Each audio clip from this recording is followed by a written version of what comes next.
अच्छा हे अम्बे भवानी सब तोरे स्वरूप छो मैया ओह तू ही जग कल्याणी। अच्छा और के सेवकन करे छो जय जयकार मैया हे मैया प्रेम से बाजू साचे दरबार की जय हो, शेरों वाली मैया की जय हो। हे मैया हे मैया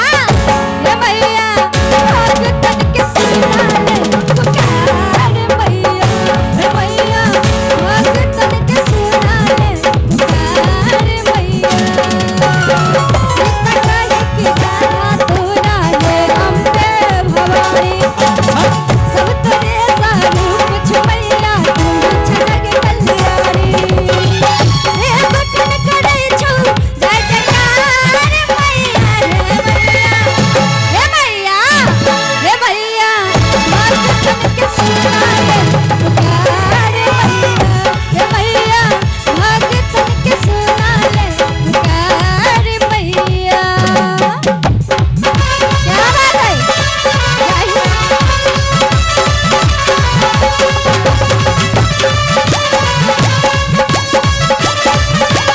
अच्छा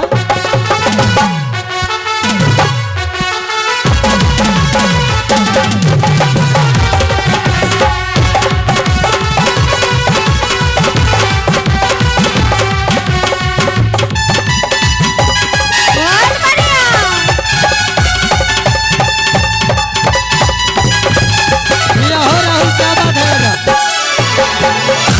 भवानी मैया तू ही छाड़ भवानी के पानी तुम्हारे ससुर मरला ताई नाम पर सुखी दानी के दानी। एक मिनट ए भैया, एक मिनट। रेडी 1 2 3 4। सारे बजा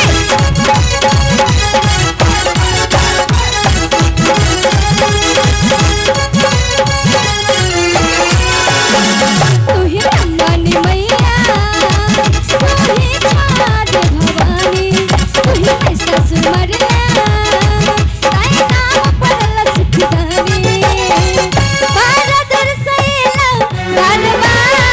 मैया हे मैया हे मैया हे मैया एक पे मांग ले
तोरे भरोसे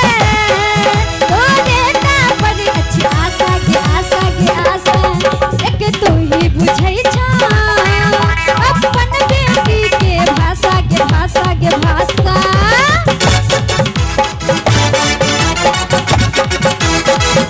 तोरे भरोसे तोरे ना पर अच्छी आशा एक तू ही बुझै छा अपन बेटी के भाषा आचर पसाइरे छियो ठार मैया हे मैया हे मैया हे मैया भगतन के सुना ले पुकार मैया हे मैया भगतन के सुना ले पुकार मैया सीता कही कि राधा तोरा हे अम्बे भवानी सब तोरे स्वरूप छुमैया तू ही जग कल्याणी सेवकन करै छौ जय जयकार मैया हे मैया हे मैया आ गीत का अंतिम छक में मीठी मीठी ताली हेबाक चाही हे मैया हे मैया हे मैया भगतन के सुना ले पुकार मैया हे मैया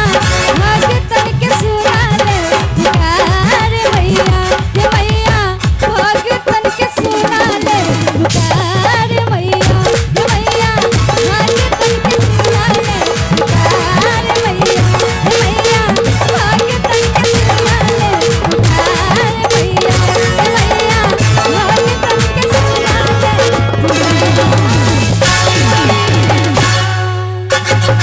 प्रेम से बाजू साचे दरबार की